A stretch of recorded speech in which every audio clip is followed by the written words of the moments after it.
ഞാൻ നിങ്ങളോട് ചോദിക്കുന്നു, മനുഷ്യന്റെ സകല രഹസ്യങ്ങളെയും അറിയുന്നവന് ന്യായവിധി ദിവസത്തിൽ അവയെ വെളിപ്പെടുത്തുന്നവനുമായ കർത്താവായ യേശു ക്രിസ്തുവിൻ്റെ നാമത്തിൽ ഞാൻ ചോദിക്കുന്നു, വിശുദ്ധ വിവാഹ ബന്ധത്തിന് ഏർപ്പെടുന്നതിന് തടസ്സമായി മറ്റുള്ളവർ അറിയപ്പെടാത്ത ഏതെങ്കിലും രഹസ്യങ്ങൾ നിലനിൽക്കുന്നുണ്ടോ?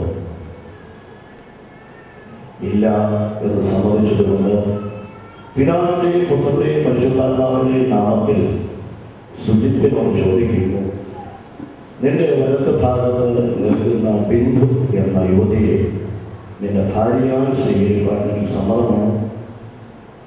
മരണത്താൽ ലോകത്തിൽ ഒരു വേർപാട് ഉണ്ടാകുന്നതുവരെ ലോകത്തിൽ നിങ്ങൾക്ക് ലഭിക്കുന്ന ഏത് അവസ്ഥയിൽ അവളോട് മാത്രം ചേർന്നിരിക്കാൻ തീരുമാനിക്കുന്നു. പിതാവിൻ്റെയും പുത്രൻ്റെയും പരിശുദ്ധാത്മാവിൻ്റെ നാമത്തിൽ ബിന്ദുവിനെ ഞാൻ ചോദിക്കുന്നു, നിന്റെ ഏറ്റവും സമീപത്ത് നിൽക്കുന്ന സുജിത്ത് എന്ന യുവാവിനെ നിന്റെ ഭർത്താവായി സ്വീകരിക്കാൻ നിനക്ക് സമ്മതമാണ്. മരണത്താൽ ലോകത്തിൽ ഒരു വേർപാട് ഉണ്ടാകുന്നത് വരെ ലോകത്തിൽ നിങ്ങൾക്ക് ലഭിക്കുന്ന എല്ലാ സാഹചര്യങ്ങളിലും അവനോട് മാത്രം ചേർന്നിരിക്കാൻ തീരുമാനിക്കുന്നു.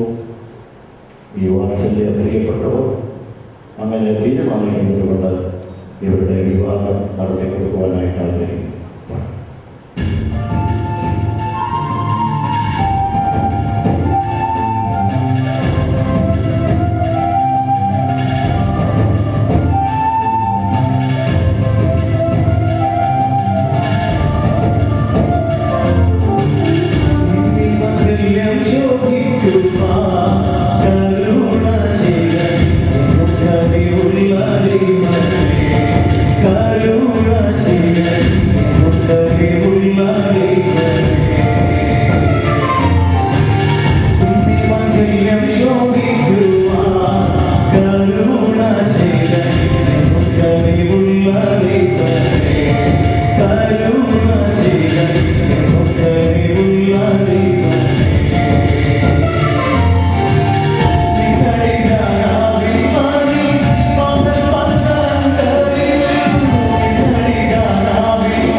സർവശക്തനായ ദൈവങ്ങളെ യോജിപ്പിക്കുമാറാകട്ടെ. ശുചിത്താകുന്ന ഞാൻ ബിന്ദുവാകുന്ന നിന്നെ ഇന്നു മുതൽ എന്റെ ഭാര്യയായി സ്വീകരിച്ചു.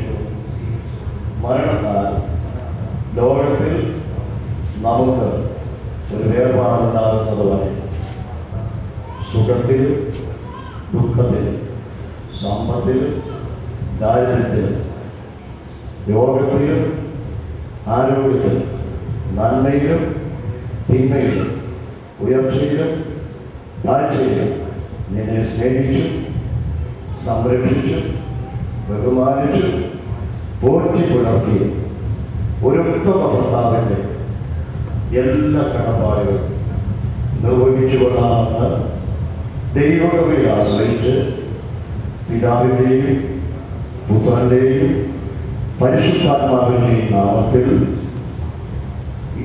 ശ്രേഷ്ഠഭൂതന്മാരെ സാക്ഷിയാക്കി ദൈവസഭയെ സാക്ഷ്യമാക്കി ഇന്ന് നിന്നോട് ഉഭയസമ്മതം ചെയ്തുകൊള്ളുന്നു. ബിന്ദുവാകുന്ന ഞാൻ ശുചിത്താകുന്ന അങ്ങേ എന്റെ ഭർത്താവായി സ്വീകരിച്ചു. മരണത്താൽ ഒരു വേർപാട് ഉണ്ടാകുന്നതോടെ ലോകത്തിൽ നമുക്ക് ലഭിക്കുന്ന ഏത് അവസ്ഥയിലും സുഖത്തിലും ദുഃഖത്തിലും സമ്പത്തിലും ദാരിദ്ര്യത്തിലും രോഗത്തിലും ആരോഗ്യത്തിലും നന്മയിലും തിന്മയിലും ഉയർച്ചയിലും താഴ്ചയിൽ അങ്ങയെ സ്നേഹിച്ചു അനുസരിച്ച് കീഴ്പ്പെട്ടു ഒരു ഉത്തമ ഭാര്യയുടെ എല്ലാ കടപ്പാടുകളും നിർവഹിച്ചു കൊള്ളാമെന്ന് പിതാവിൻ്റെയും പുത്രൻ്റെയും പരിശുദ്ധാത്മാവിൻ്റെയും നാമത്തിൽ ദൈവകൃപയിൽ ആശ്രയിച്ച് ശ്രേഷ്ഠദൂതന്മാരെ സാക്ഷിയാക്കി ദൈവസഭയെ സാക്ഷിയാക്കി ഇന്ന് ഉഭയസമ്മതം ചെയ്തുകൊള്ളുന്നു. സ്വപുരം